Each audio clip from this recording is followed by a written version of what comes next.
My personal junk filter. I'll share what I do to safeguard my mind. But I warn you, I have a rigorous mental diet. You'll want to adjust to your own preferences. But this system has worked beautifully for me. As you might guess, I don't watch or listen to any news, and I don't read any news feeds or news publications.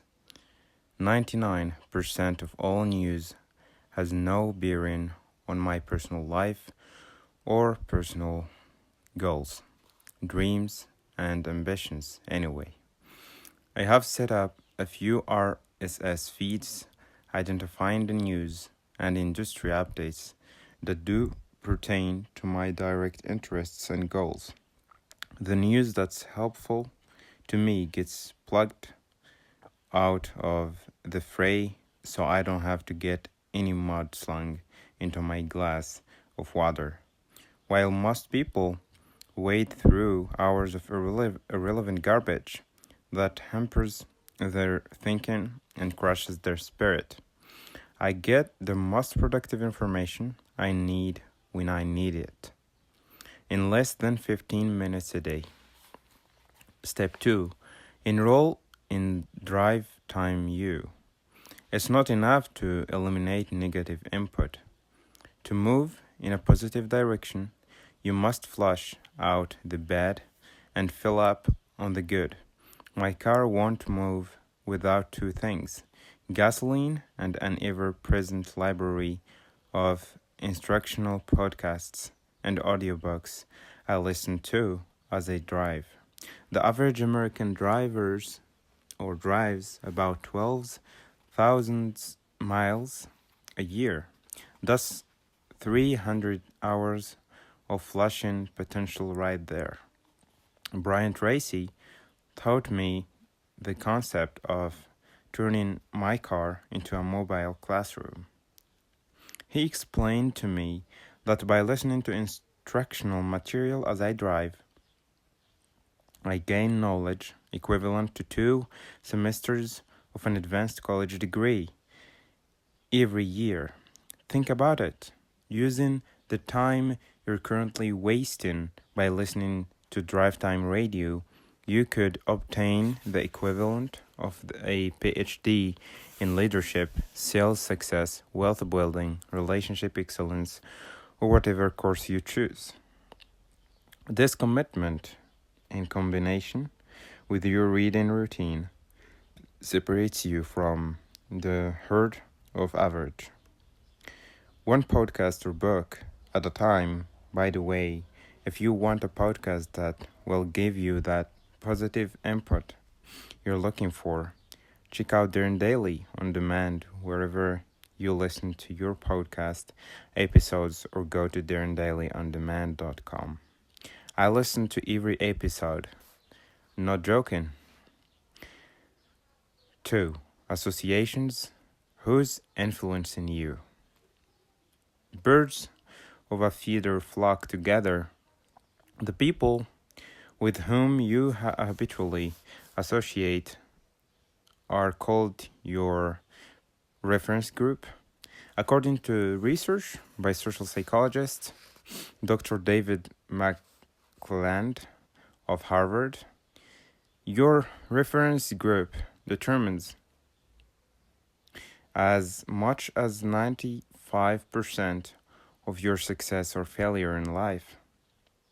Who do you spend the most time with? Who are the people you most admire? Are those two groups of people exactly the same? If not, why not? Jim Rohn thought that we become the combined average of the 5 people we hang around the most. Ron would say we could tell the quality of our health, attitude, and income by looking at the people around us. The people with whom we spend our time determine what conversations dominate our attention, along with the attitude and opinions we are regularly exposed to. Eventually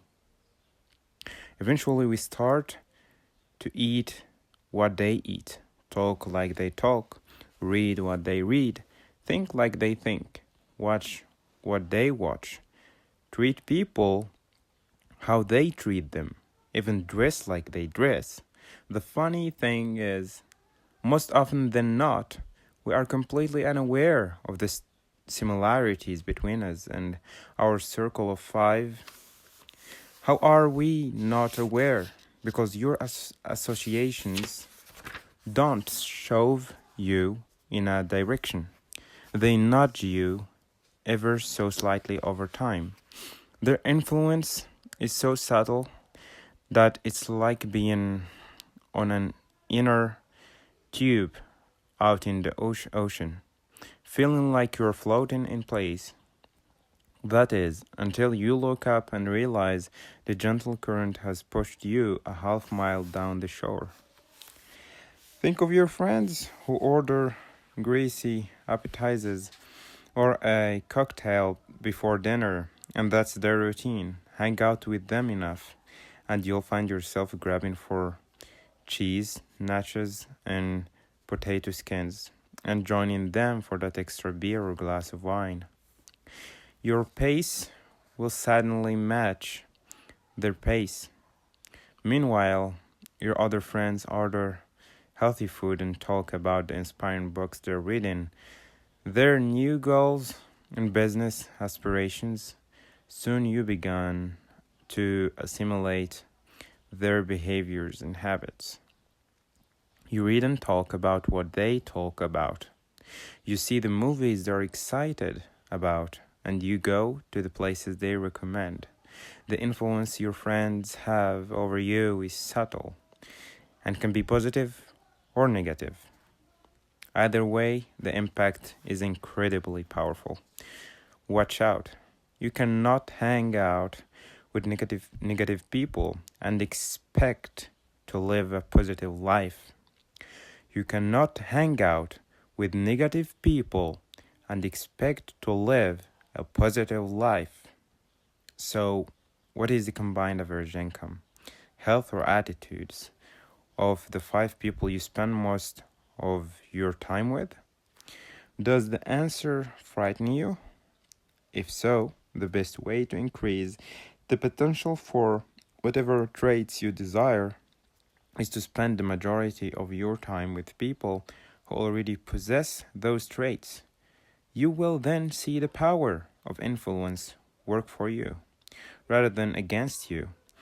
The behaviors and attitudes that help them acquire the success you admire will begin to become part of your daily routine.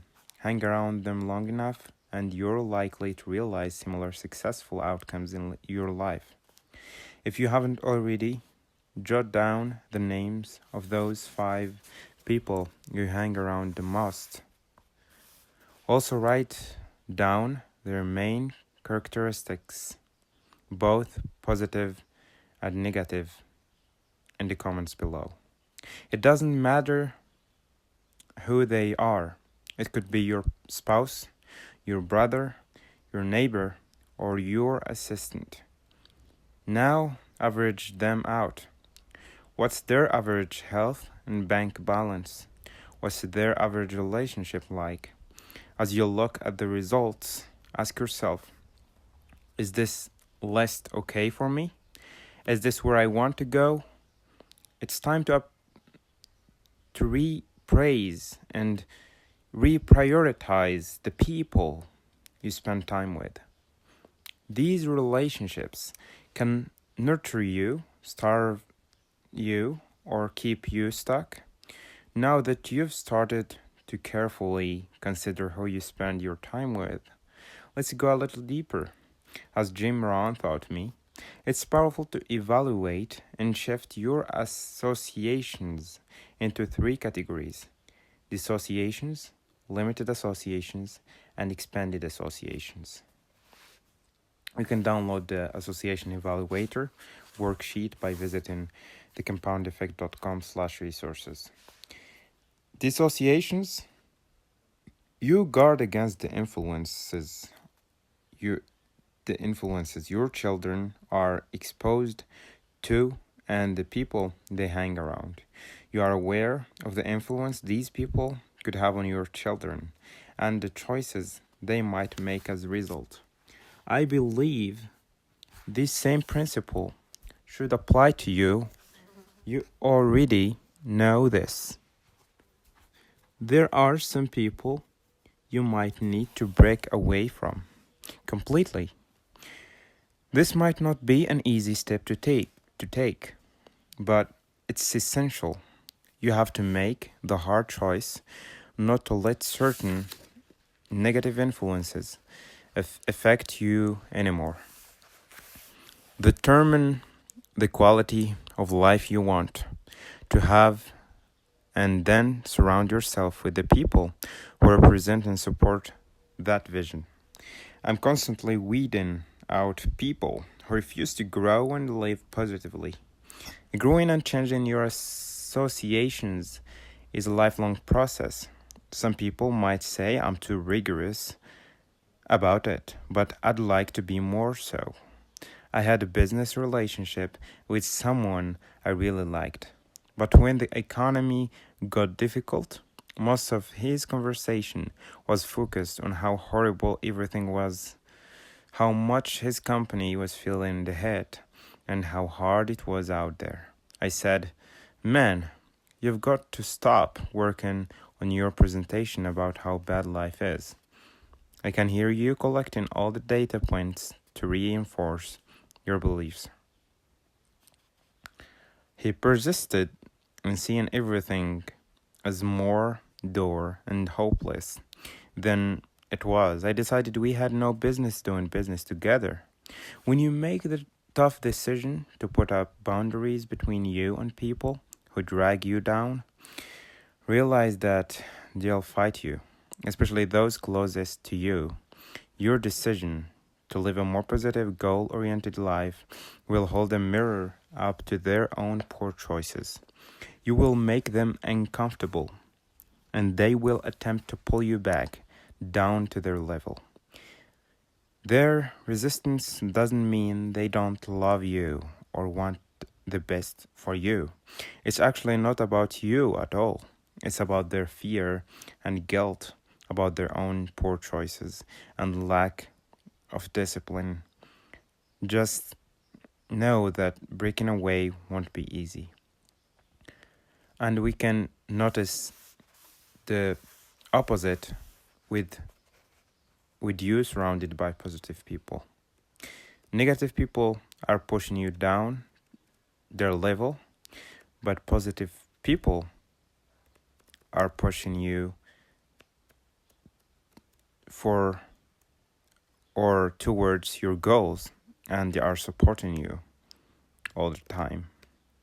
Limited associations. There are some people you can spend 3 hours with, but not 3 days. Others you can spend 3 minutes with, but not 3 hours. Always remember that the influence of associations is both powerful and subtle. The person you're walking with can determine whether you slow your pace or quicken it. Literally and figuratively, similarly, you can't help but be touched by the dominant attitudes, actions, and behaviors of the people with whom you spend time. Decide how much you can afford to be influenced based on how those people represent themselves. This is difficult, I know. I have had to do this on several occasions, even with close family members. I will not, however, allow someone else's action or attitudes to have a dampening influence on me. I once had a neighbor who was deemed a 3 minutes friend. For 3 minutes we could have a great chit-chat, but we couldn't mesh for 3 hours. I can hang out with an old high school friend for 3 hours, but he's not a 3-day guy. And then there are some people I can hang around for a few days, but wouldn't go on an extended vacation with. Take a look at your relationships. Make sure you're not spending 3 hours with a 3-minute person. Expanded associations. We've just talked about weeding out negative influencers. While you're doing that, you'll also want to reach out. Identify people who have positive qualities in the areas of life where you want to improve. People with the financial and business success you desire, the parenting skills you want, the relationships you earn or you yearn for, the lifestyle you love, and then spend more time with them. Join organizations, businesses, and health clubs where these people gather and make friends ahead. You'll see how I even used to drive to a different town to spend quality time with fortuitous results. I rave about Jim Rohn throughout this book. Aside from my father, Jim remains my foremost mentor and influencer. My relationship with Jim perfectly exemplifies an expanded association. While I got to share a few private meals and spend a little time with him during our interviews and backstage before events, most of my time with Jim was spent listening to him in my car or reading his words in my living room. I have spent more than 1,000 hours getting direct instructions from Jim, and 99% of that was through books and audio programs. What's exciting about that is no matter where you are in your life, maybe busy at home with small children or caretaking aging parents, working long hours with people with whom you have little in common, or living out in the country far from the nearest office building, you too can all have almost any mentor you want. That's incredible. If he or she has gathered their best thoughts, stories, and ideas into books, videos, and podcasts, you have an unlimited bounty from which to draw. Take advantage of it. Now, people often reach out to my assistant in order to get my advice or mentorship. All she has to do is tell them it's all already available from anywhere in the world through Darren Daily or inside the Darren Hardy training vault. If you want to have a better, deeper, more meaningful relationship, ask yourself, who has the type of relationship I want? How can I spend more time with that person? Who can I meet who can positively influence me? Let their glow rub off on you. Befriend the person you think is the biggest, baddest, most successful person in your field. What do they read? Where do they go for lunch? How can that association influence you? You can build these expanded associations by joining networking groups and even online communities. Find the charity organizations, symphonies, and clubs where the people you want to emulate gather. Or you can just subscribe to my channel and turn on the notification bell so you can get notification for any video that I upload.